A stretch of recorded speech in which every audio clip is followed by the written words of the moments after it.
Second of our keynotes. If you are sitting just on the edges, if we could just maybe scrunch up a little towards the middle. We do have some people who may want a seat, so if they want to come in, now's an excellent time. Shari Gallop is a coastal scientist, researcher and practitioner. She has had more than 10 years in academia and now holds a coastal scientist role at Patel Delamore Partners in Tauranga. Shari contributes to the broader sector with roles such as co-leading the Te Komiti Māori in the New Zealand Coastal Society, being on the working group to establish the Aotearoa Society of Adaptation Professionals, ASAP. That is an excellent acronym. That is the best. Bang. And she's also on the design team for the MB-funded Natural Hazards and Resilience platform. Let's have a round of applause for Shari Gallop.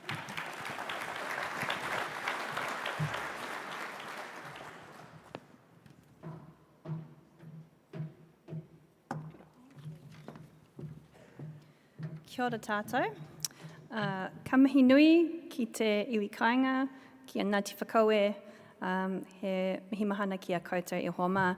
Kia ora koutou, this is my first ever Stormwater conference and I was expecting it all to be about pipes and culverts, which I know is really exciting to some of you. I know they're important, but just even so far with a little taste, I've been really impressed with the variety of talks, and I think at least in the coastal sector, I normally go to coastal society conferences, and I think more of us should be coming here, so first learning. So, ko waio, who am I? I put a few pictures up here because I can, and it's my first keynote, and why not share some family photos. But up the top, that's me and my whānau a couple of years ago now, and that's Te Oneroa Tohe, that's 90 Mile Beach, spending some time there where I whakapapatu. Down the bottom right, that is some of our ancestral lands, and that's the Kauaronga Valley in Thames, near the Pinnacles, if you've been there. At the top, that's a Christmas photo, because why not put that in your keynote, of some of my whānau, and then down the right is... left, that's some of our Te Rarawa whānau. So to me, my sense of whānau has really grown in the past years, and I forgot to do my pepeha, so I'm going to do that note now. Ko puki araka, ko whangatawatia nā maunga, ko waihau, ko wairoa nā awa, ko tikapa, ko karirikura nā moana, ko tainui, ko tinana nā waka, ko Ngāti Maru, ko Te Rarawa nā iwi, ko Ngāti Rautau, ko Ngāti Waiora nā hapu, ko te matahau, ko Hetaraki, o ku whānau, ko Shari aho. So my training is very much in, I would say, hardcore coastal processes. I spent a lot of my research career overseas in Australia and the UK. I spent a lot of time trying to measure stuff, a lot of time in the field, on boats, figuring out how to do. Sometimes when I reflect, some actually pretty dodgy stuff. These are the sunny day photos, but I've spent a lot of time storm chasing. I was remembering some time on a beach in Western Australia during a storm, going up all night for like 4 or 5 nights to measure how the beach was changing. Storms, thunder, lightning, there were pellets rocking around in the waves. And I remember we had like rebar on the beach and we were measuring the height of it with the pellets in the dark with the lightning, so that gives me a total heart attack when I think about that now. But I do feel very privileged to have had these experiences and been able to spend a lot of time in those technical kind of challenges. So some photos of a Southern Surveyor, which was a Western Australian research vessel, some photos from Sydney, done some work with surf lifesaving and public safety around particularly rip currents and beaches, and then down the bottom on the left, that's in Makitu. Some of you might recall that with my colleague and friend Rewi Boy Corbett doing a bit of work there.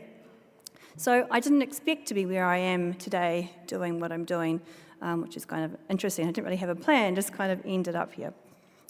So today what I want to talk to you about really is a collective body of work, and it's all about increasing resilience of tangata whenua to natural hazards. And I'm going to talk a little bit about the local up to the national or the Papatūānuku scale. So I really want to acknowledge this, in particular this ropu here, because this work is definitely not mine alone. It's very much a collective effort. And also there's been many, many more conversations and wānanga and hui and research that's been done. So there's many more hundreds of voices that would be represented in some of the things that I'm talking to you about today. So big shout out to this ropu. I should say, it's not an accident that Aotearoa is upside down, because it's the Te Ao Māori worldview. So what I'm going to talk to you about today, I'm going to start off first at the coast, because that's what I do and what I know best. and I always like to talk about it, but it also helps to set the scene a little bit here from where I'm coming from. I'm going to talk a little bit about intangible values, looking back. We talked about Kamua Kamuri already, the theme of this conference. I'm going to talk a bit about needs in the tangata whenua space and adaptation to hazards, how adaptation is done now, and some ideas on how we can move forward. So, coasts and hazards. I know we're not at the coast today, but that's kind of the main focus of my talk, but there's hazards everywhere. It's just the main space that I work in. But around about 3/4 of our population either live or have livelihoods at or close to the coast.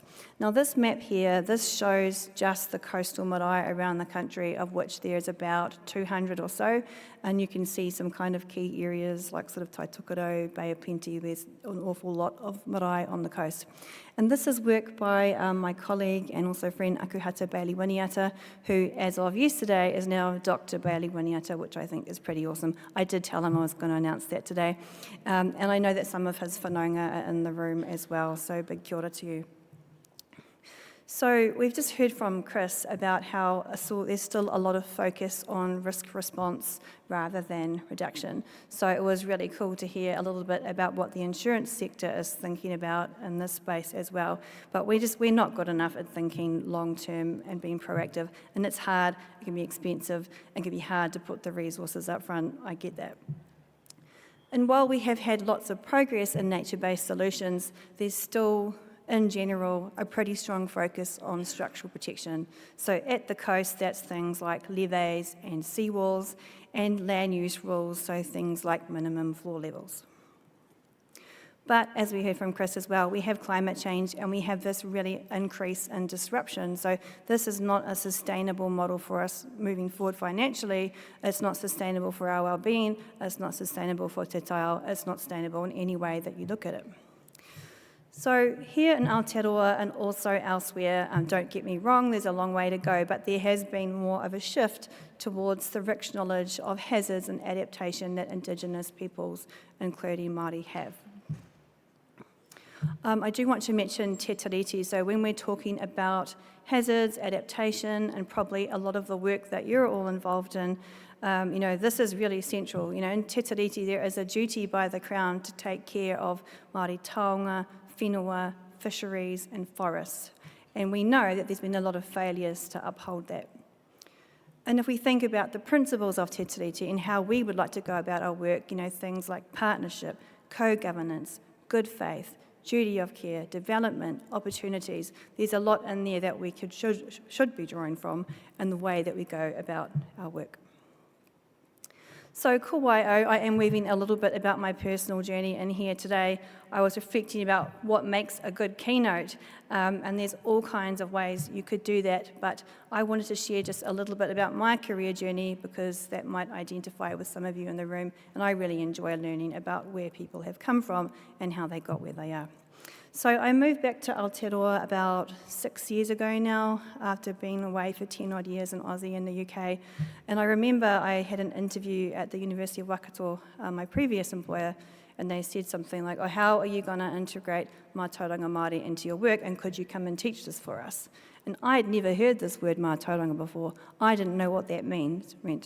That was quite confronting to me, kind of coming home, and there'd been a big shift in the science sector and research and practice since I was here as a student. I remember in my whole science degree, this word was never mentioned. I don't even remember anything about hapu and iwi or te ao Māori mentioned at all. And that, along with having my 3 children as well, kind of spurred onto me, I need to figure this, I need to understand this, and I need to learn. So over the last 6 years, I've been on a bit of a whirlwind, kind of connecting to my own hapu and iwi. So I put some pictures up there of some of my tupuna and some of the events and places I've been privileged to immerse myself in. But it's been a big time commitment. I've done 3 years of te reo Māori night classes while doing a full-time job and having my children spend a lot of weekends at wānanga, going to all kinds of things, putting myself out there, being vulnerable, learning about my whakapapa, which has been really powerful and been great, being able to bring some of my extended family now along this journey as well. But it's also been really hard, so it's a lot of time, and I've also learned a lot of hard things, some that I didn't want to know about, some stories within my whānau that were really hard to hear.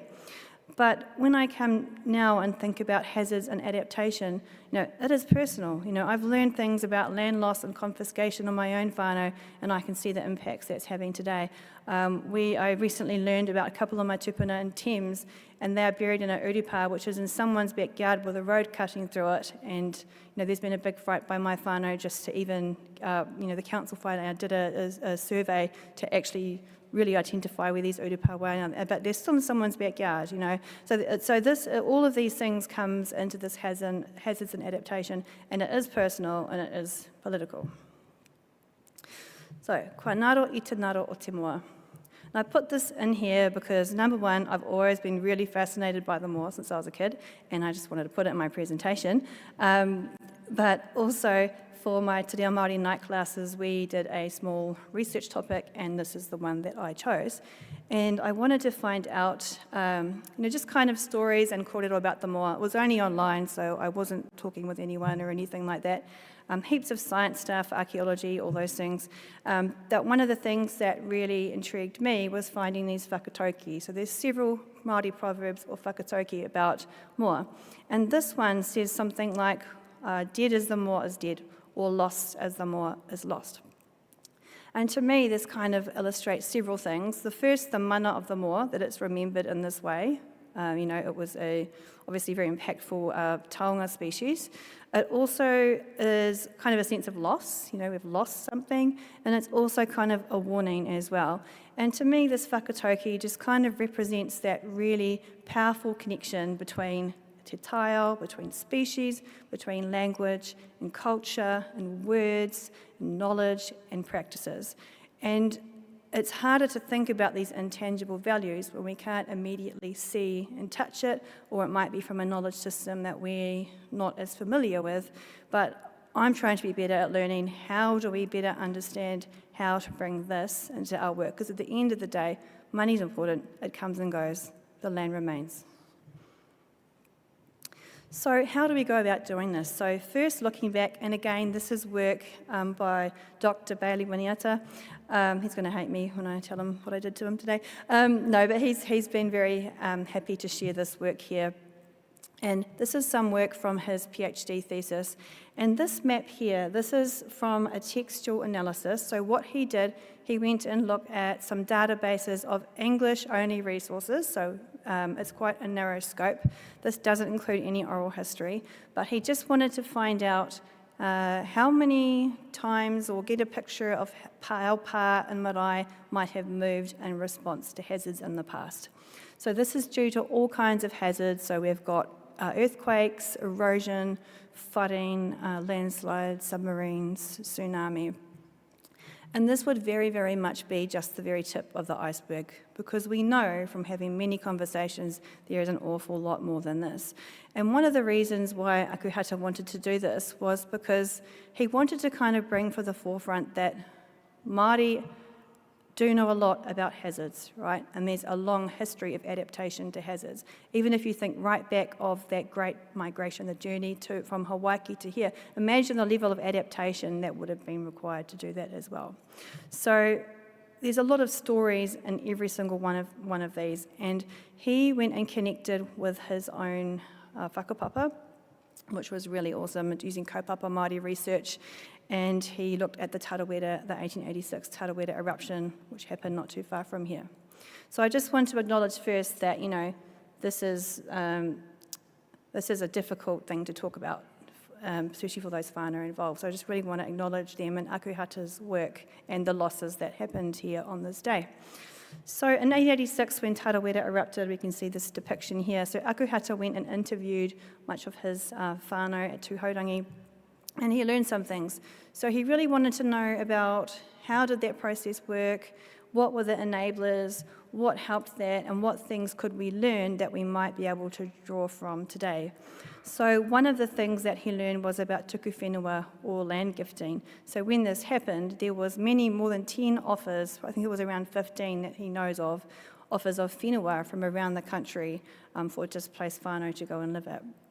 And when you look into those, my understanding is they're all based on whakapapa.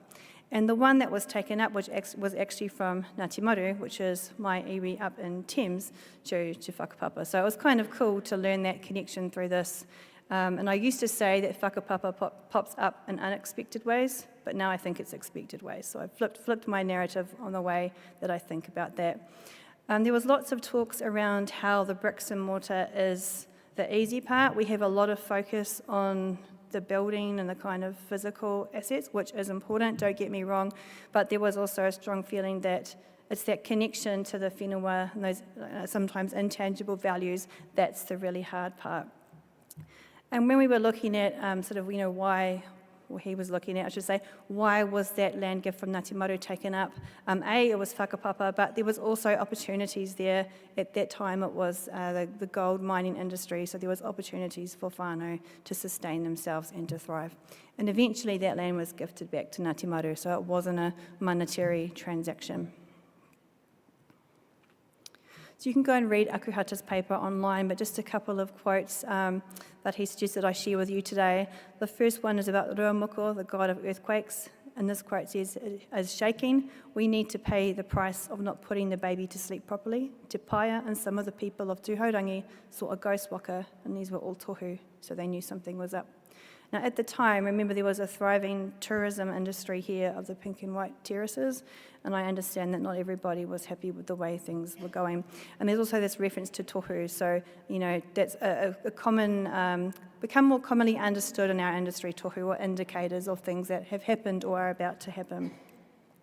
There was also some reference, this is for the engineers, it was talking about there was one of two marae that survived the eruption, and this was one that had more of an A-frame engineering rather than a sort of flattened, I'm assuming sort of English-style house.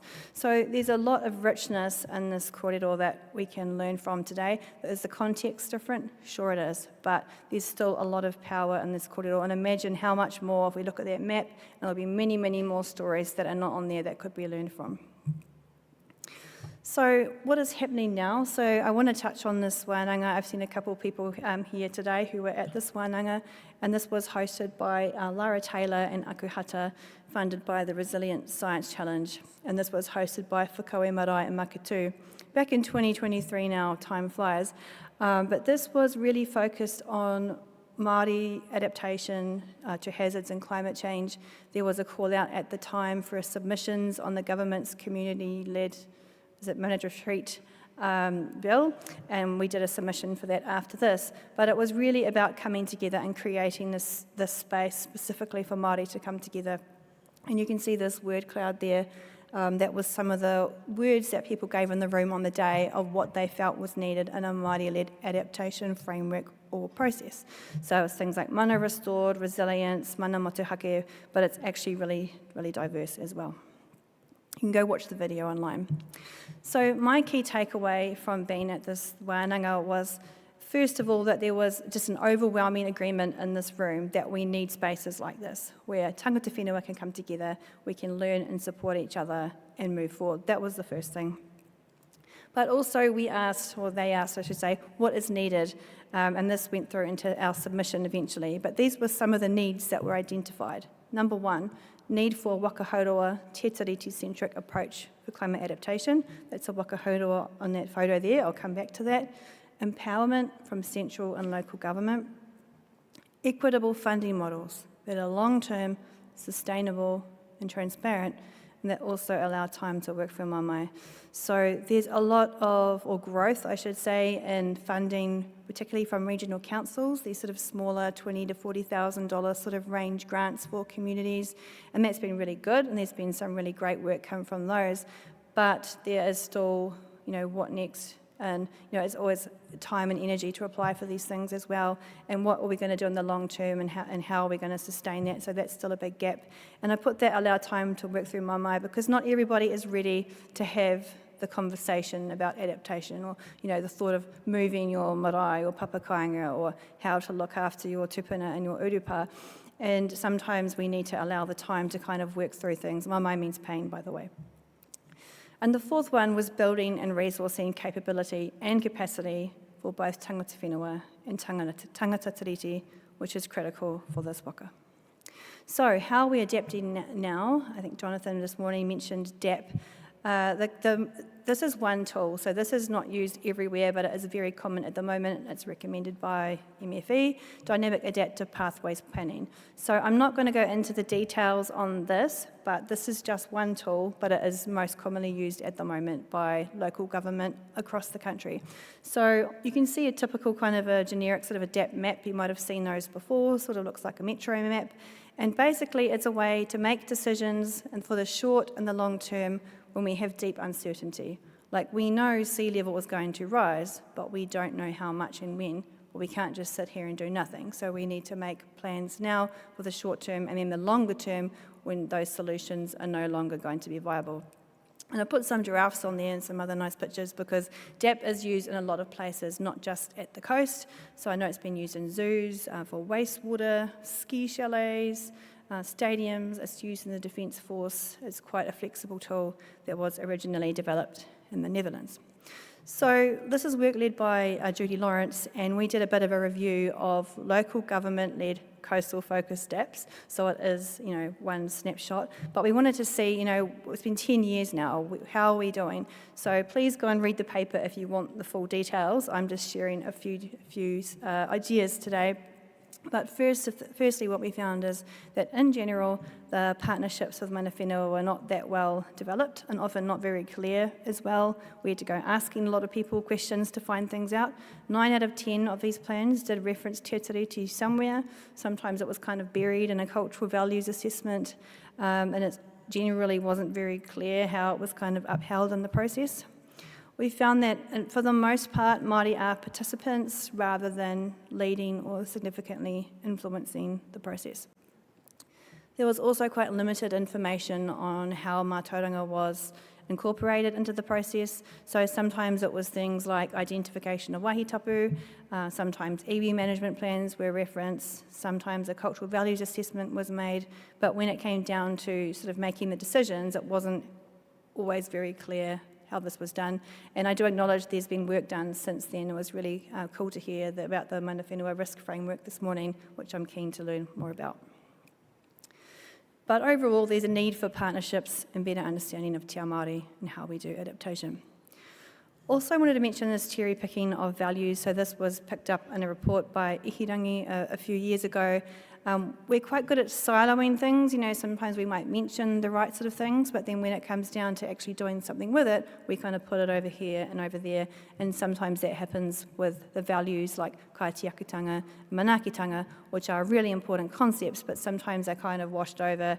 It's not enough to say the words without having the sort of backing it up with the way that you're working with that understanding.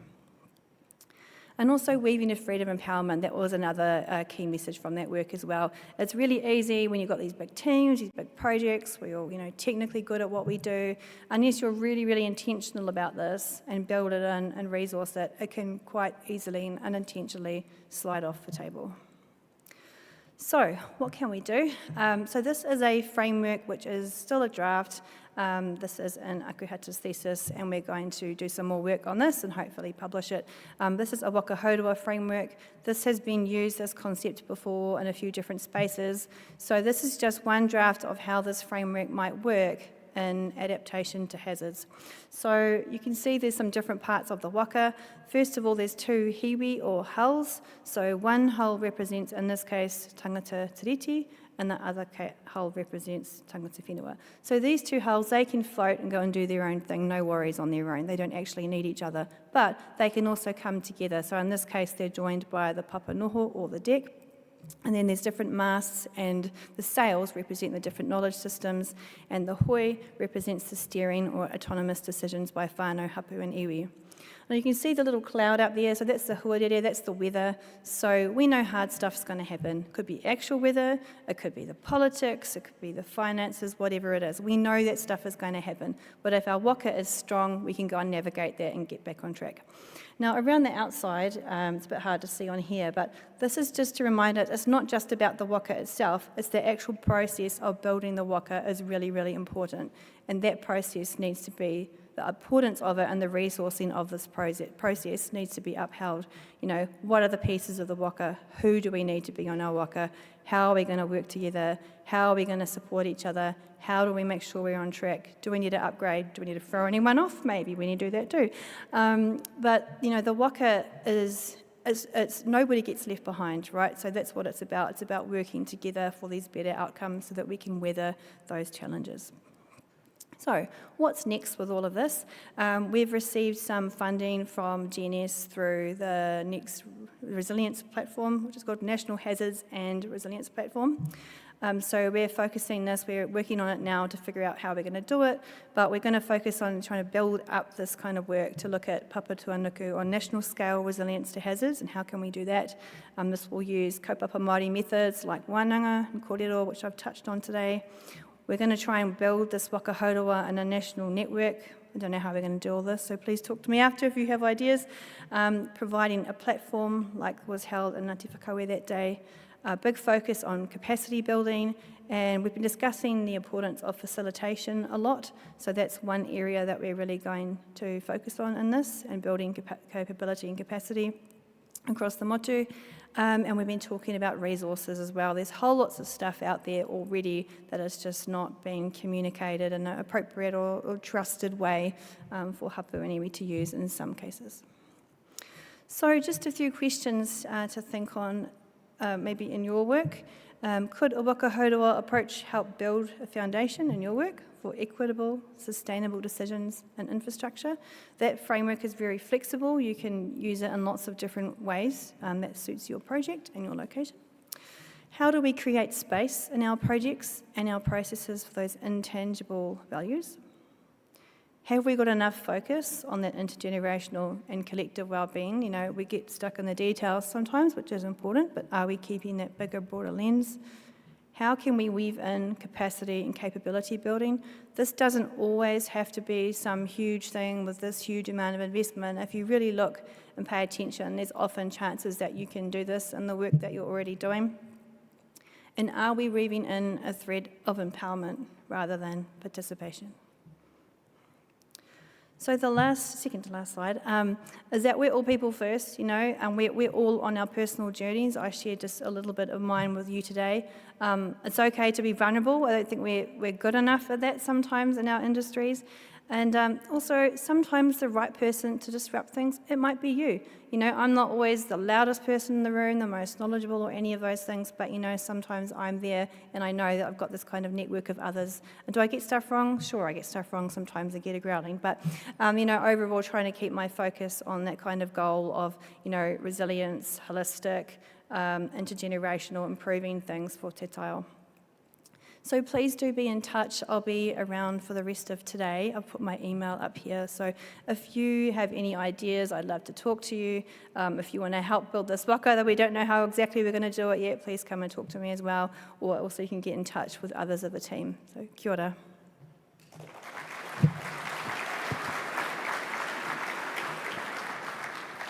Did you want to take a question? We've got time for just a super quick one, maybe. Does anyone? I know we're pressed for time, but does anyone have just a very quick question? All right. It's not really a question, but that was fabulous. Thank you, Shari. I just really appreciated that. So wonderful. Thank you very much. Damien. On behalf of everyone, I think. Brilliant. I concur. Again, a round of applause for Shari.